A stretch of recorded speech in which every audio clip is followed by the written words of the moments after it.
Moral stories in एक पत्नी की दर्द भरी कहानी। एक पत्नी की दर्द भरी कहानी। सुलेखा छत पर सीढ़ियों से लगभग दौड़ती हुई पहुंची। उसकी सांस फूलने लगी। उठती बैठती धड़कनें उसको स्पष्ट सुनाई दे रही थी। गर्म तन पर जब बारिश की बूंदें पड़ी तो वह सिन्हर उठी। रोम रोम जैसे एक अनकहे एहसास से पुलकित हो उठा। उसे लगा अभी अनुरूप जी आएंगे और टीवी सीरियल के हीरो की तरह आकर उसको अपने आलिंगन में कस लेंगे।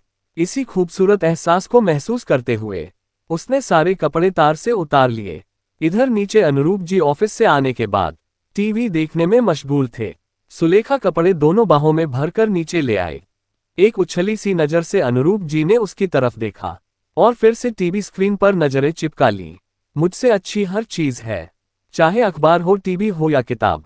सुलेखा मन ही मन बड़बड़ाए। वह थोड़ा सटकर उनके पास बैठ गई। तभी जेठानी का बच्चा आ गया। चाचू आज मेरे लिए चॉकलेट नहीं लाए, उसने रोते हुए तोतली जुबान से कहा। अभी चल रहा हूं, कहते हुए उसने बच्चे को गोद में बैठा लिया और निकल गया बाहर बच्चे को चॉकलेट दिलाने। सुलेखा ने गहरी सांस ली। अब उसके मन के रोमांटिक भाव काफूर हो चुके थे। फिर से मन पति के पीछे दौड़ने लगा।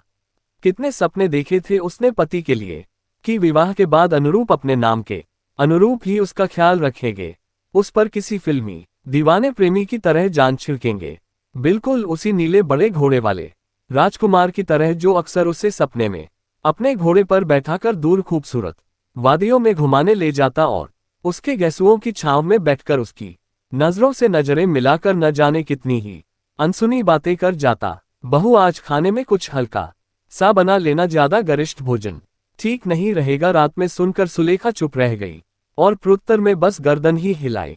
सुलेखा सोचने लगी, रात के व्यक्तिगत पलों में अनुरूप के पास उड़ेलने के लिए प्रेम का अथाह समुद्र होता है जो भोर होने से पहले ही सूख जाता है, और उस दलदल में सुलेखा का वजूद जैसे कहीं खोसा जाता है। प्रेम भी अजीब सा होता है, बस थोड़े से ही में खुश।